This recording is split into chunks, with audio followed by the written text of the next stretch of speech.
Hey folks, it's Ardwulf. Welcome.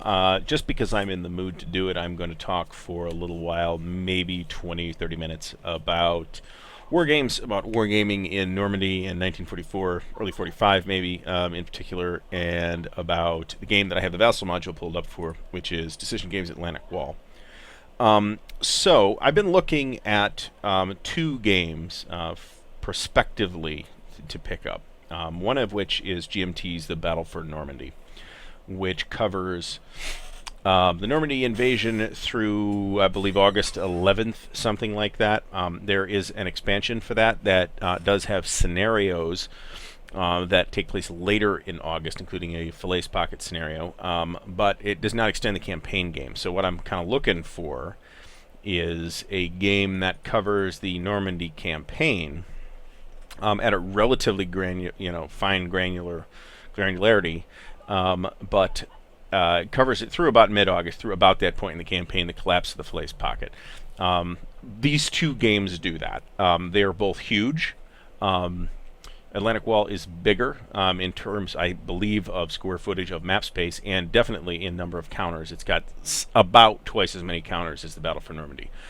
They are both battalion. Interestingly, they are both battalion-level games. Atlantic Wall has a lot more counters that are markers rather than units. The rule books for the two games, so if we pull them all up here, so I got the Battle for Normandy rules. It's 40 pages. But that said, it's got a fair number of illustrations. It's got some charts and stuff at the end. It's got an index, which is always nice. And this is actually a fairly good index by GMT standards. It reflects things like naval power, naval bombardment, air power, air bombardment. It has special processes for both the airborne landings and for the beach landings, which is pretty attractive. It all happens on this one big map. And then you have a scenario book, which is pretty much, I think, all scenarios. Yeah, pretty much. It's got a good scenario selection that run from real small scenarios where you're just talking about Omaha, the area immediately surrounding the beach, scaling all the way up into the campaign game. Now this is the I think scenario book from the expansion, but that's the one that's on GMT's website. So if you're interested in looking at this, by all means check it out. But like I said, the game is out of print. It runs in the $150 to $200 range on the secondary market at the moment. That number is probably just going to go up. The game appears unlikely at this time to be reprinted. A reprint was on P500 for a while. It got yanked for presumably lack of interest. And for a game this size that's not up for reprint, I think it's probably not going to get reprinted.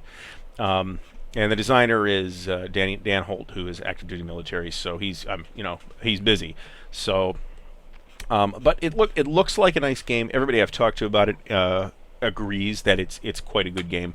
It's relatively playable. This 40-page rulebook is not all that dense, so you're probably looking at about 36 pages of actual rules. Great. So that crashed. So this is the Foxit reader that I use to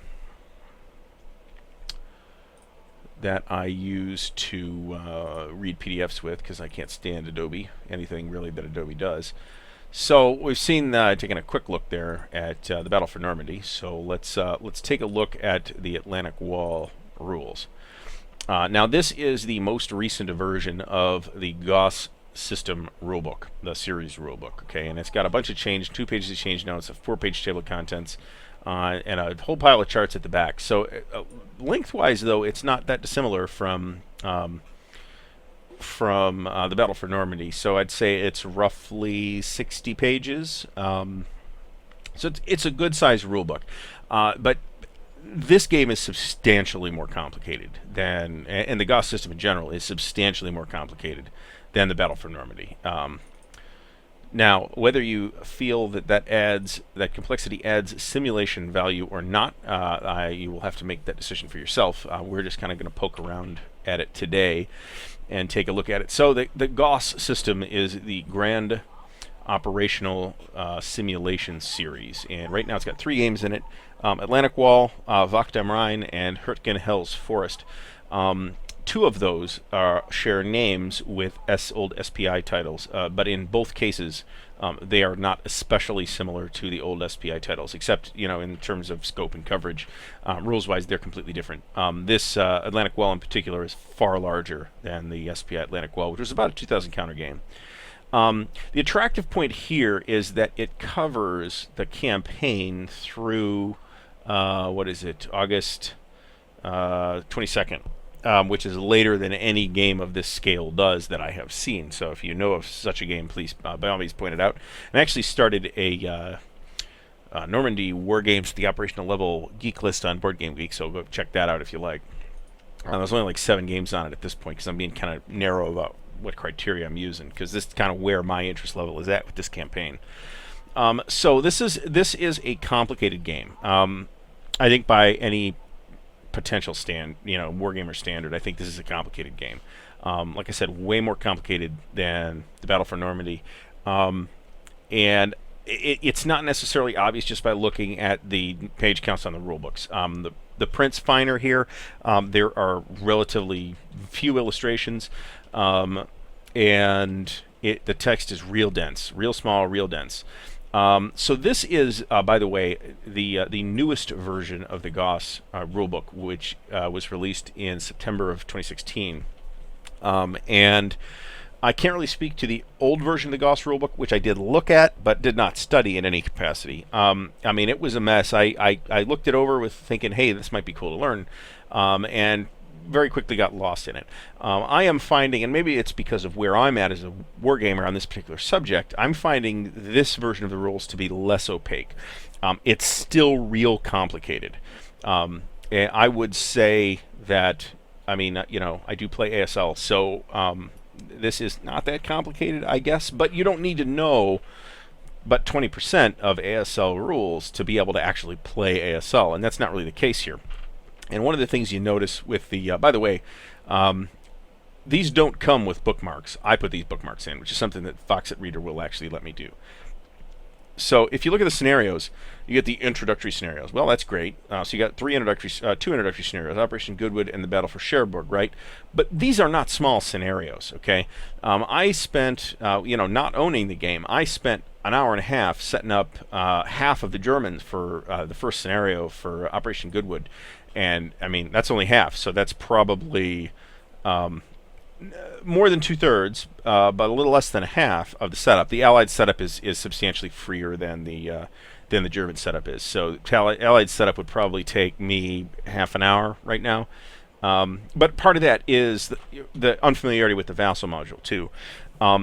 So if you have a physical copy of the game and you've taken it apart and you've punched it and clipped it and sorted the counters and all that stuff, you are, whether you realize it or not, you were learning about the game's components, right? You were getting a sense, at least, of what the markers are for and how many markers there are and the different types of markers and the different types of units and what the counter colors mean. And you're kind of flushed into the whole thing cold with the Vassal module. The Vassal module for this appears quite good. The one huge criticism that I would have of it is that it doesn't include scenario setups. So you either start the campaign scenario with campaign setup, or you set everything up manually. And like I said, it takes forever. So I feel like this is not a particularly awesome introductory scenario or learning scenario for this game. That aside, it actually looks like a relatively interesting scenario, and I wouldn't mind playing it, but until such time as I can set it up myself, then that's probably not going to happen. But what I can do is poke around at the Vassal module. The other thing with this, so if you look at the exclusive rules, there is roughly, pulling up these again, there is roughly 20 pages of exclusive rules on top of the 60 or so pages of series rules. Now this document appears to me to be a direct print of the exclusive rules that you get with the actual game, where this is not formatted in anything resembling the way it comes in the actual game, but it's updated. There are, as you can see, there's like a change log up front that lists a bunch of major changes, minor changes, so on and so forth. And they included, there's still no index, but they did include an exhaustive, as you can see, 4-page table of contents or 3-page table of contents. So there's that. And there's a bunch of charts, which I want to say include basically all the charts you need for the game in the back here, I think. At least all the core game charts. So I believe that's correct, but I haven't really looked at these yet because I haven't gotten that far in my exploration of the game. So I've been poking around. One of the interesting things that this game does, though, is if you look at the exclusive rules, and again back to the bookmarks, you've got all the exclusive rules, blah, blah, blah, blah, blah, and then you've got the scenarios, and the scenarios run from page 22 to page 47, so there's 25 pages of scenarios. But then you also have, at the end, an Airborne module and an Amphibious module. And these are things that you do, if you are playing the campaign game, you do before the first game turn. So and the Vassal module campaign setup reflects this. So if we go to the turn record track in Vassal, we see that we're set on the 5th of June 1944. So we do the Airborne Assault module, the Amphibious Invasion Stage module, and then we start game turns 1 to 3, right? So each game day, or GD as the rulebook consistently calls it, is an AM day turn, a PM day turn, and a night turn, which is, if I'm not mistaken, exactly the same turn breakdown that the Battle for Normandy uses. So I did something similar in the Battle for Normandy, except that I don't have the ability to really get into the game because the Vassal module is not complete. It doesn't have all the materials you need between what's in the Vassal module and what's on GMT's website and elsewhere, like on Consim World, for example, where that is not the case, as far as I can tell, with this game. So I was pretty much able to get as far as the airdrops in the Battle for Normandy. And I liked the way it worked. I felt like it was a little more detailed than I expected it to be.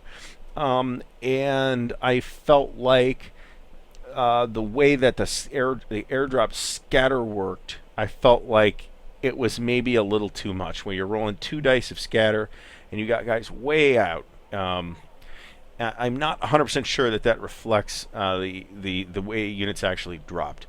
In addition to that, it seemed like too often units dropped intact. Now maybe that's just me with lucky die rolls, but that would be something else. But there weren't many fatalities. Basically, 80-90% of the units that dropped on the American side pretty much were intact and ready to go.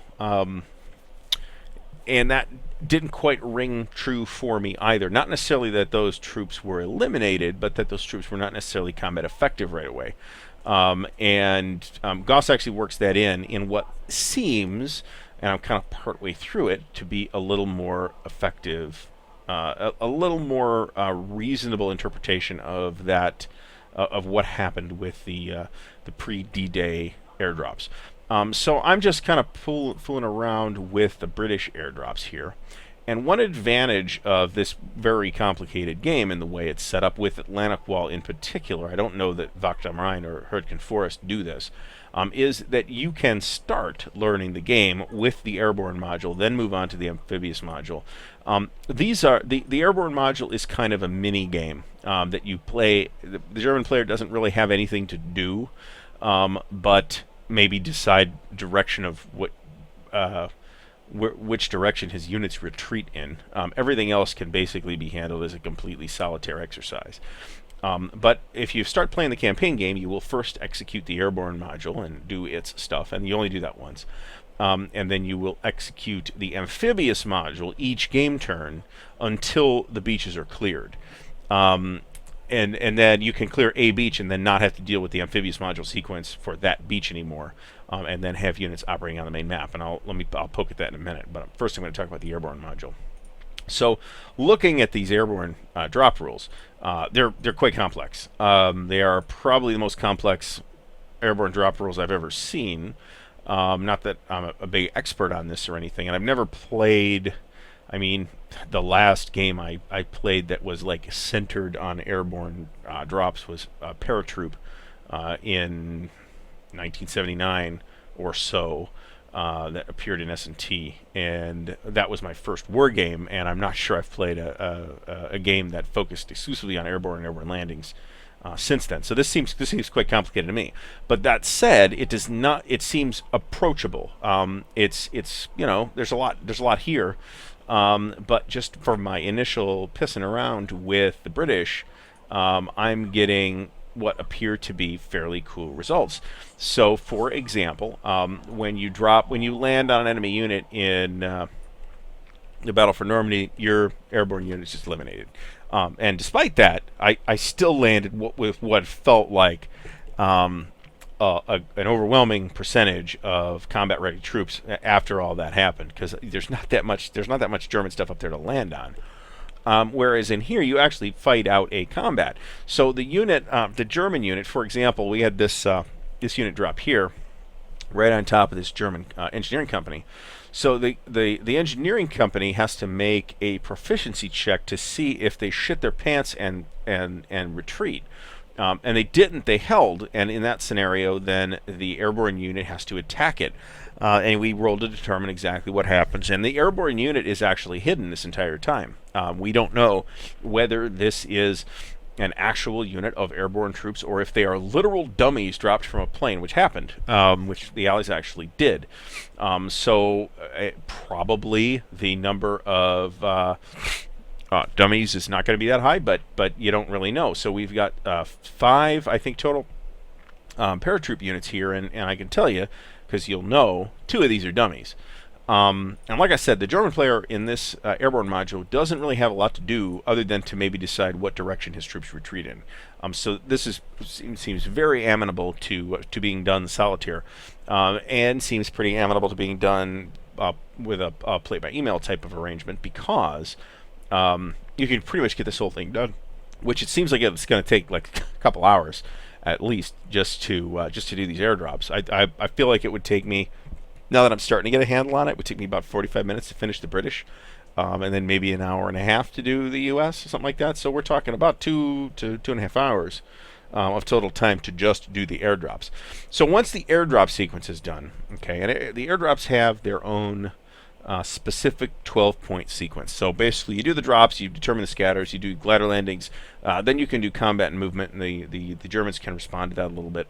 And this, I'll have to look at exactly how that works, because I just said that you could basically run this solitaire, and I still believe that's true, but I wouldn't want to say that the German player can only just determine order of retreat. So limited ability to move during the Allied airborne phase. Units that are adjacent to. So these have like specific restrictions. So specific movements can move in a specific way. So that what I just said, I think, holds relatively well. Now, bear in mind, I'm exploring this game. I'm trying to determine whether it is worth my time to save up for this or save up for Battle for Normandy. In either case, I'm feeling like one of these 2 games is going to be the Grail game. And you've got like some specific things you get to do here in this airborne phase too. So, for example, and the way this is set up in the rulebook is a little bit weird, but it says, do the drop zones. But first, before you do the drop zones, after we just told you to do the drop zones, run this Pegasus Bridge mission thing. Another thing that I noticed though is this goofball marker here is what I think or can find in the Vassal module as the bridge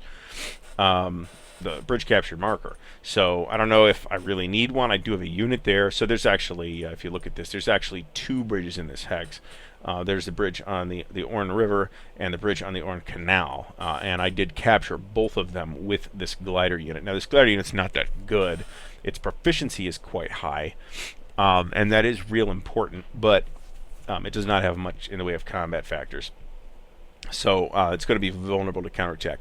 These red units, by the way, are German defensive emplacements. So these are Waffen nests, I think, and these STP. I forget what that stands for, but it's a strong point basically. And these are Waffen nests, and I'm not sure what all the directional arrows mean, but anyway, I'm not that far in this yet. So the expectation here, in the context of the campaign game, is that you will do the airborne drops, right? And this is going to take a while.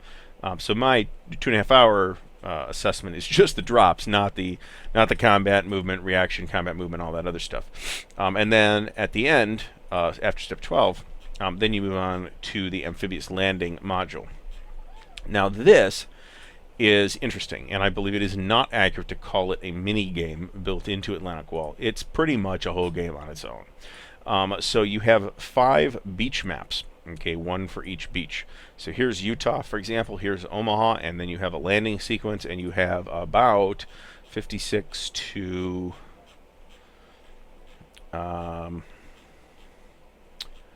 62. So you have about, say, 6 pages of rules game to play here. And so the way this generally, and like I said, I haven't gotten that far with this yet, is you clear the beach, and Utah seems real easy to clear. Omaha seems real hard. You clear the beach, and then you can exit onto the main map from these beach exit boxes. So if we look at Utah, for example,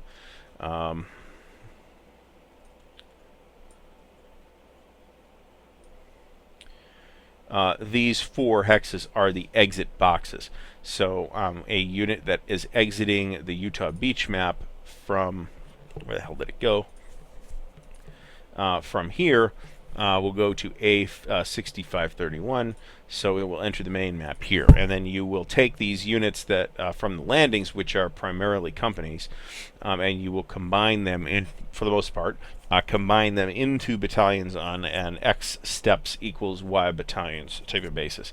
The units with the white stripes on them are invasion module units specifically. So you do have things like DD tanks here. You have, like a specific DD phase for the first wave of DD tanks, or most of them sank into channel. You've got a bunch of specific tables for the invasion stage. Now, how this is all presented, I'm not sure. I believe all these maps, the beach maps, are presented on large-scale map sections in the physical game. But then we can go to the Commonwealth beaches here, and you got gold, juno, and sword. You notice that the one for Omaha looks different.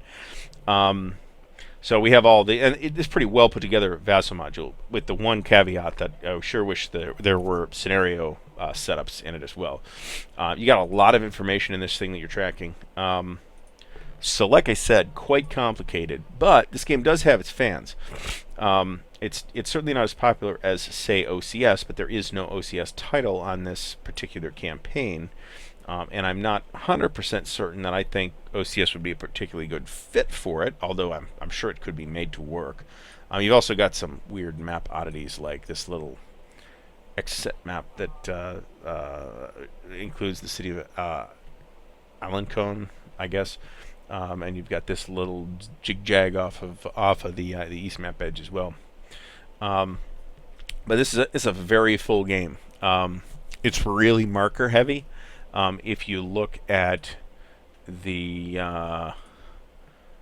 where am I here? If we look at and there's 16 counter sheets. I mean, so it's humongous. But there are several counter sheets just of markers. So here's 15 of 16, where it's almost all these weird.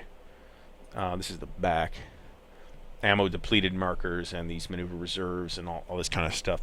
So I mean, there's a lot of markers here. Certainly, it's a marker heavy game. I don't know how many sheets. I think there's at least 3 sheets of markers. So that's one. 15 to 16. That's another one. Sheet 12 looks like it's got a lot of markers on it. Sheet 10 looks like it's got a lot of markers on it. Sheet 11 looks like it's all markers. But there's a lot of military units in here too. I mean, there are 16 counter sheets. It would probably take me months just to punch this thing, punch and clip, of course. But the counters are quite good looking. I'll do this through the Vassal module instead of doing it through BGG.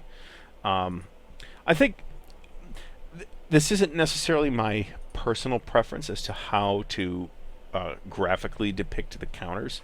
I like to have the edges beveled or outlined in some way. However, given that there's 4,400 counters in this game, I understand and respect that did not happen in this particular case.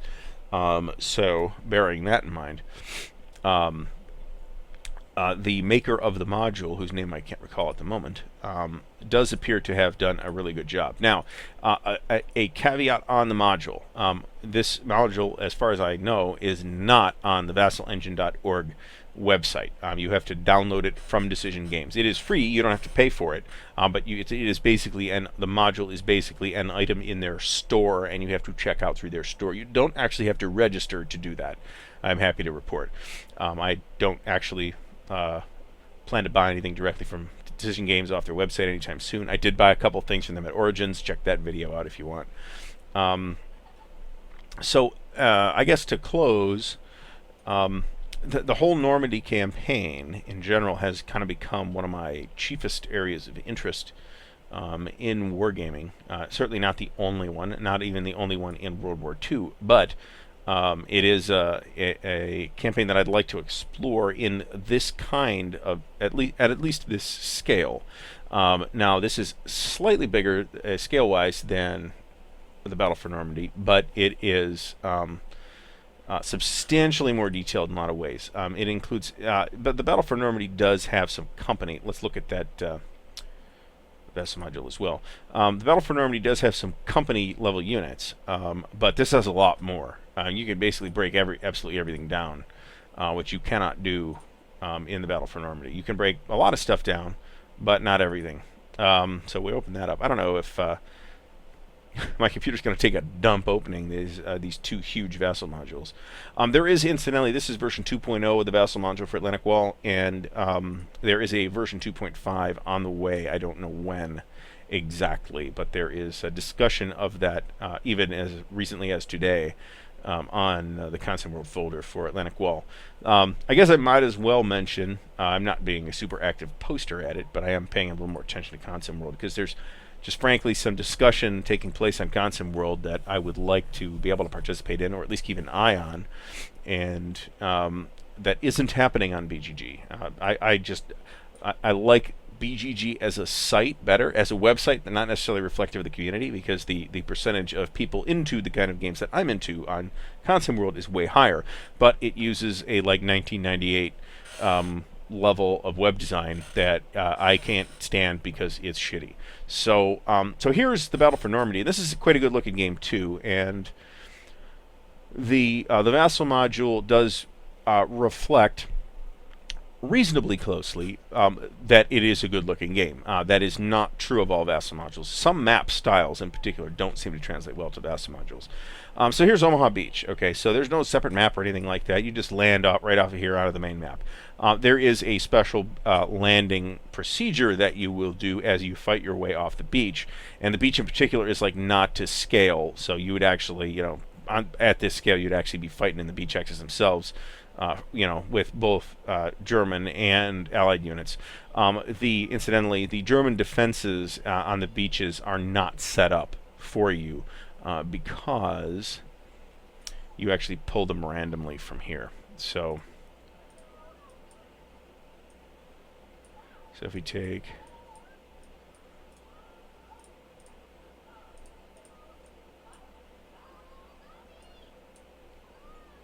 and it just froze up a little bit. That could easily be because this is the point to hawk artillery, actually. So how do we draw these randomly? Are they just randomized? Draw multiple cards. Okay, so yeah, we draw multiple cards. So we just select this. We draw, say, 5. Boom. And then we draw 5. And then we got, and it shows them to us, and they're all 2s. Oh, I get it. Okay. So if we take some 2s,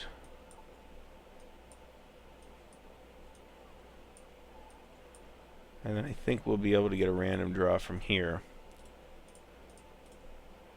Right?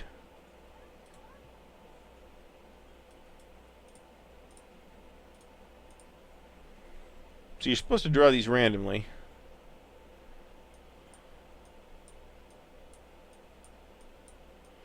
So I guess you can put them all here.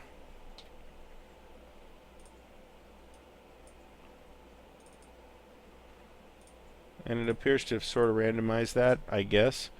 Alright, so I'm not quite sure how that works. Anyway, so pretty good looking game in terms of physical appearance. The maps are really attractive too. If we zoom all the way out, we're going to see that it covers a very similar area to Atlantic Wall. So if we go, say, down to the south, so this goes down to about La Ferté-Mace, I guess. Do not quote me on French pronunciation under any circumstances. Whereas there's more room under La Ferté-Mace on the Atlantic Wall map, and even not counting this weird little extension here. So it covers more space. If we look at the turn record track, which we have to zoom in to do so because it's actually built into the map, we can see that this goes to August 15th, but if we actually look at the Battle for Normandy scenario book,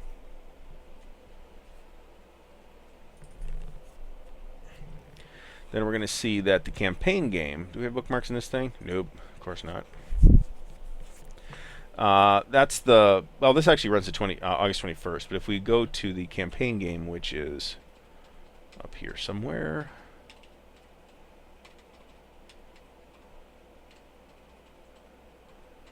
I always think it's weird and eccentric when the campaign game is not either the first or last scenario listed. This certainly looks like the campaign setup. Yeah, see, this runs from June 6th to August 11th, which is a long time. You know, that's two full months plus a couple days. Whereas the Atlantic Wall runs through August 22nd. So it's only another less than 2 weeks, which doesn't seem like a lot, but there's a bunch of stuff happening at the end here. You know, the whole Falaise pocket and counterattacks around that. That was happening at that point. So, so in terms of scale, in terms of what each game covers, and the physical granularity of the way that it does so, Atlantic Wall appears to be the more attractive piece. But you are paying for that in a large amount of additional complexity. Now, that in and of itself does not scare me. Yes, complicated games are harder to learn. So you can, for example, and if you're relatively new to wargaming and you've somehow sat through this entire thing, I would encourage you to check out the standard combat systems from The Gamers and MMP. It is an 8-page basic rulebook, and it is not a dense 8 pages. And then each individual game in that series gives you about another 8 pages of game-specific rules. And I felt after sitting down and playing it twice that I was sufficiently familiar with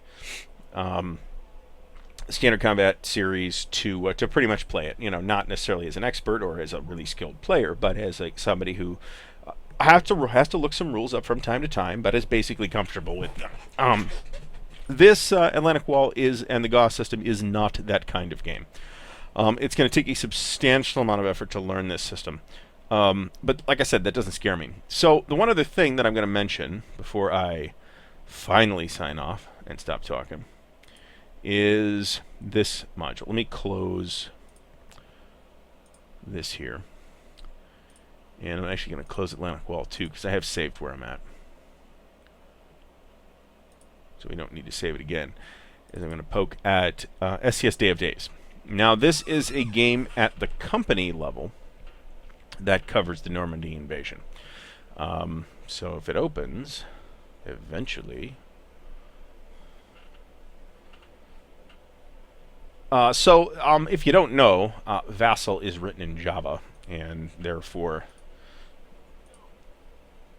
is prone, especially when large amounts of data is being pushed around, is prone to performance issues.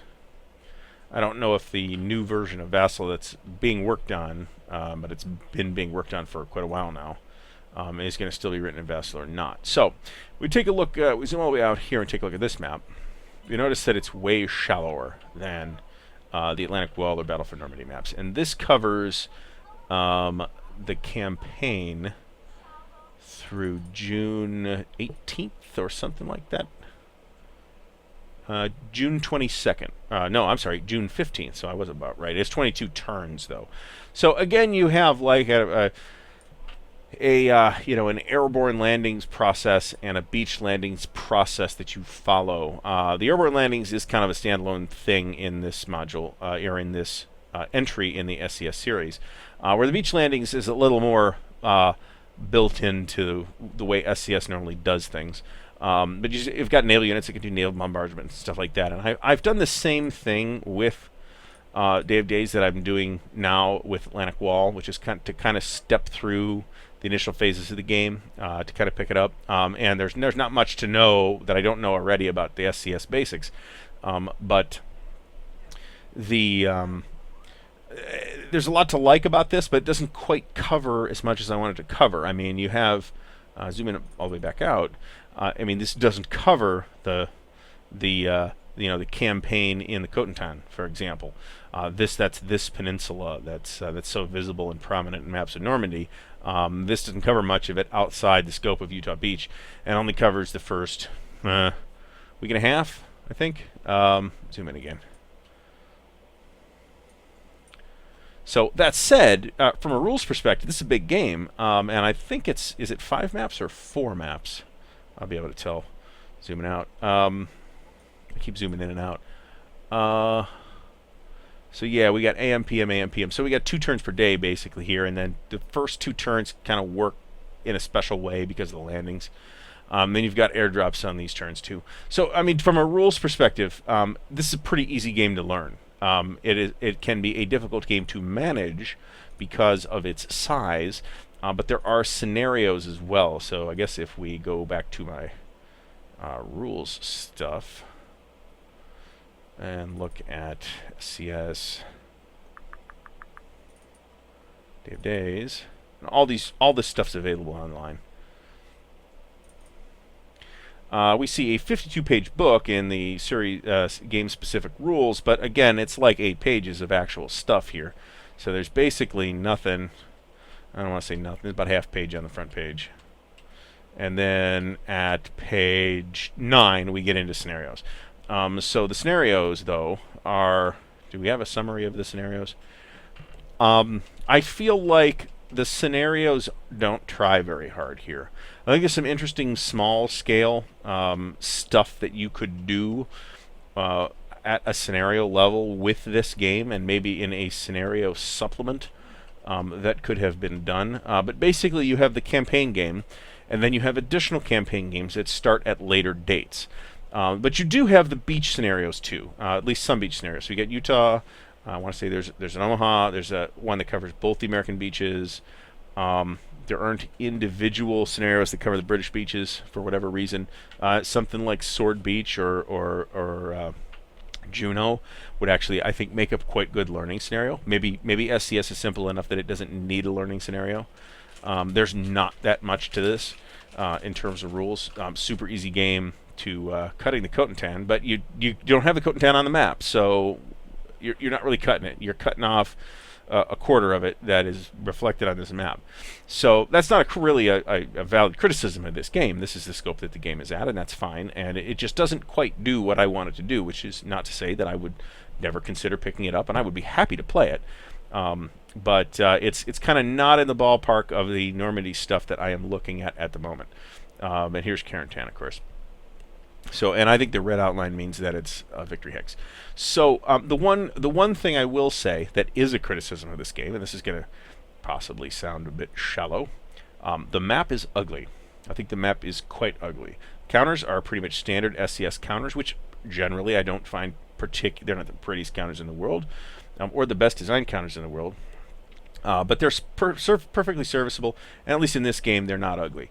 The map is ugly, and it doesn't fit the general style of map art that one sees in stuff from the gamers and in the Standard Combat series in particular at all, and I don't know why they made the decision to do that. In particular, if we zoom in, because of the kind of sort of texture-based map that we got going on here, so these are clear hexes, right? And then this is light bocage. These are flooded hexes. And then this is heavy bocage. I find this really overly busy, and I think that's actually not the real problem. I think the real problem is that you have sort of fully saturated colors on the counters, and you also have fully saturated colors on the map, and therefore there isn't as much punchy contrast between the counters and the map that they're sitting on as I would like. So I don't know who did the map for this game. I just don't like it. I don't think it's an attractive map.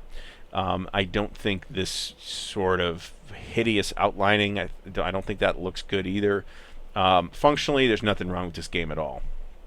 I think it plays, from what I've played of it, which is not a complete game, but I've sat there with Vassal with the rules and played through a couple of turns, and I detect no particular major issues with it based on that experience. But that said, somebody that has played through the whole thing multiple times may be able to say it does not reflect these features of the historical campaign.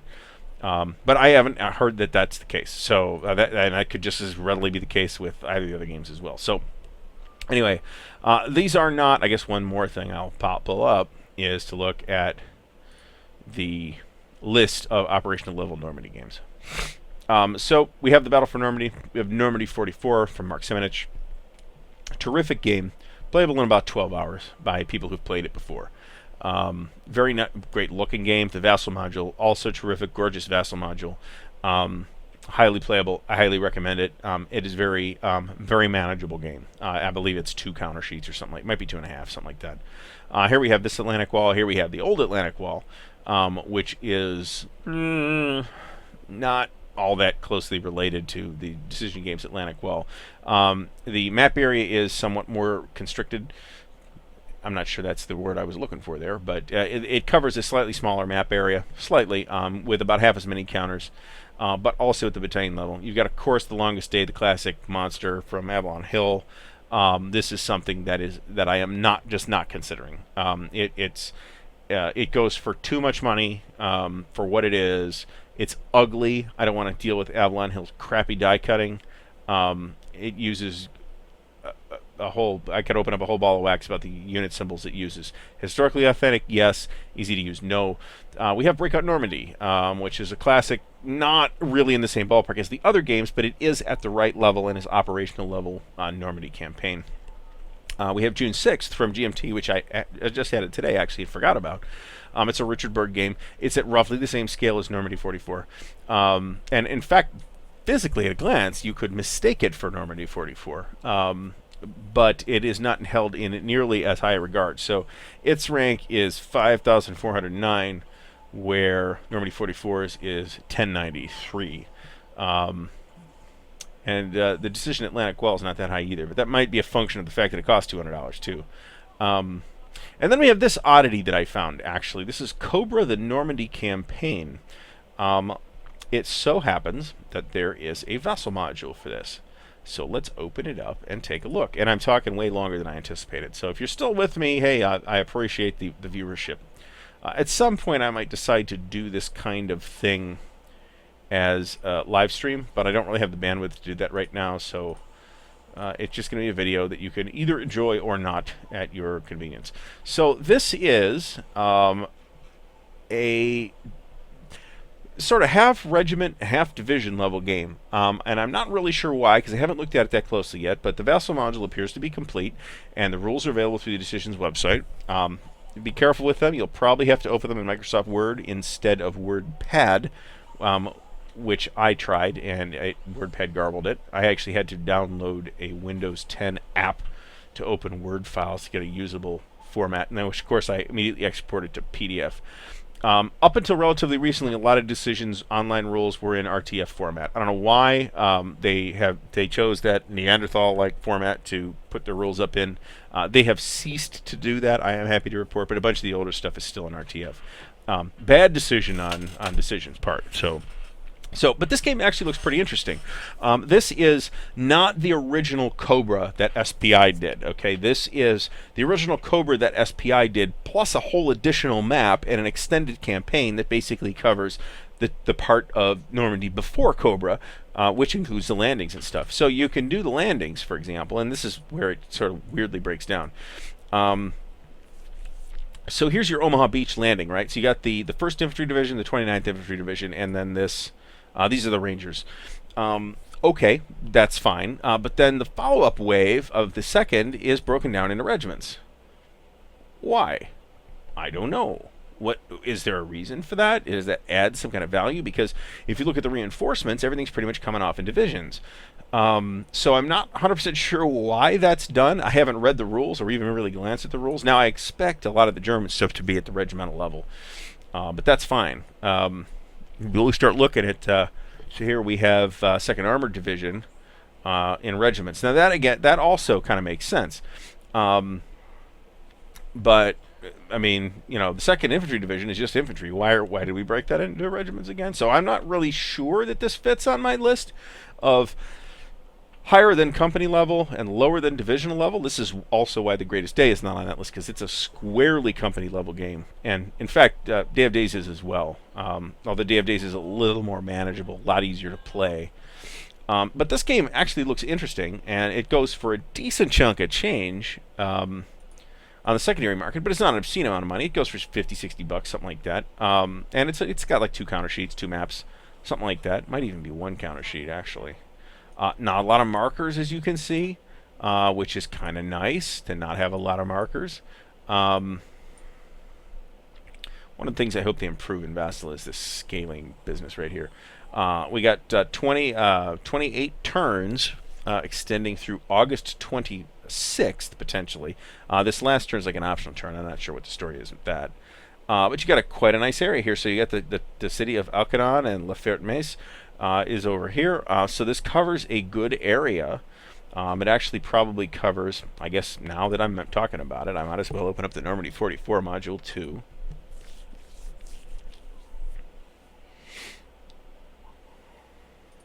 I started teaching myself Normandy 44 using the Vassal module in exactly this way, by the way. And then I started playing it, actual live playing it, and I really like it. So here's Falaise. So this does not go as far south as those do, and Normandy 44 goes to June 27th. So it cuts off in June before everything kind of stalls. But this is a really good scale to play this game out at. It's at the regimental level, so you're landing regiments. There are some battalions too, as you can see from that. I presume that's a DD tank. Well, it may or may not be DD tanks, but it's armor that lands on D-Day. The landings work really well. It's real simple. The game as a whole is not that simple. It's got some little fussy bits to it. The other cool thing about it, though, is Normandy 44 uses basically the same system as Ardennes 44 and Ukraine 43 and the upcoming Holland 44, which I'm really looking forward to. I have a hunch, a pretty strong hunch, too, that is going to be my go-to Market Garden game. And it's not the only Market Garden game. I have a Market Garden game on my shelf right now, War Eagles Dare, that I haven't even touched because it's too big. There's like no scenarios in it. There's like the learning scenario is literally there's 2 units on the board and you move 1 unit up and down this road and back down the road, and that's it. That's the learning scenario. Everything else is huge. So I am oversimplifying it because I'm a little bit bitter. So anyway, I've gone on long enough, and I've shown you stuff from 4 or 5 different Vassal modules about Normandy. So I do strongly recommend Vassal as a vehicle for looking at games. You're thinking, hey, this no retreat deal, this might be cool. I want to take a closer look at the components. I want to look at the pieces. I want to look at the map. These games don't. The Vassal modules don't always accurately reflect the way the map looks or how attractive the components are if you see the game live. The counters especially, depending on how the person that did the module did the counters. But it's often relatively close. And there's like I said, there's a Vassal module for this. This is, probably about a quarter of my Vassal module inventory since I kind of pulled everything out, rearranged it in directories. There are Vassal modules for all of the Gauss titles, so Wacht am Rhein 2 and Hurtgen Hell's Forest. These are games I am interested in, but not to the same extent that I am in Atlantic Well 2.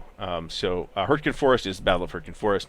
Wacht am Rhein is Battle of the Bulge, if I didn't say that already, and I suspect that I did. So by all means, check these things out on Vassal before you decide to take the plunge, particularly if it's a big, expensive game, or even, if it's not a big, expensive game, but it's enough money that makes you think twice. Do I really want to buy this or not? Check it out on Vassal first. You may find that the module is playable and that you can explore the game in preparation for making a decision as to whether you want to buy it or not. Now, I'll always tell you that if you are going to be a regular player of something, that you ought to buy it, but to support the company. But I also will tell you to be a smart buyer and know what you're buying first. And all this stuff's playable. I mean, I see people playing Atlantic Wall too. I can even probably hop in here. I saw the other night. So what do we got going on in Vassal tonight? I guess the last Blitzkrieg action, Axis Empires. That's interesting. I've been looking at those too, actually. A little less interested in those, but more interested. This is when I found out that Salvatore Vasta, who designed Unconditional Surrender, which I am very taken by, at least helped design that as well. We had some Hannibal Rome versus Carthage. We get 3 OCS games, including Sicily 2. Looks like people are soloing it. I don't know why you solo these live online, but hey, whatever. Silver Bayonet 20th anniversary. Not even sure that's out yet. Stonewall Jackson's Way 2. That's part of the Great Campaigns of the American Civil War. We got a Supreme Commander. I'm starting to hear good things about Supreme Commander. I guess the initial release, where they shipped it out to the pre-order buyers, was a total mess, and then they fixed it before they sent it out to everybody else. So I would be curious to look at this, and I think I downloaded the rulebook and haven't looked at it at all yet. The Dark Valley, terrific game. Some people playing that. You got some people playing World in Flames, presumably out of masochism. And the U.S. Civil War, which is another Mark Simonich game. That's I haven't gotten to play enough of this yet to really have a firm opinion of it. But what I have played of it, I like quite a bit. So a lot of stuff happening on Vassal even tonight at 9:13 on a Tuesday. So I believe I have blathered enough. So I want to thank you for watching if you have stuck with me this long. So some folks did want to continue to see me do stream of consciousness stuff, and this is, I guess, kind of been what this video has been, where I sit and talk about whatever I want to talk about in a totally unstructured way. There was no script. I started off thinking I'm going to talk about wargaming in Normandy and look at the Vassal module for Atlantic Wall and talk about that, and I have, but I also touched on a bunch of other games too that are maybe alternatives to gaming this campaign. So thanks for watching. I'll see you next time. Like the video if you have enjoyed watching this, and if you have any questions or suggestions, feel free to comment. So I will see you next time.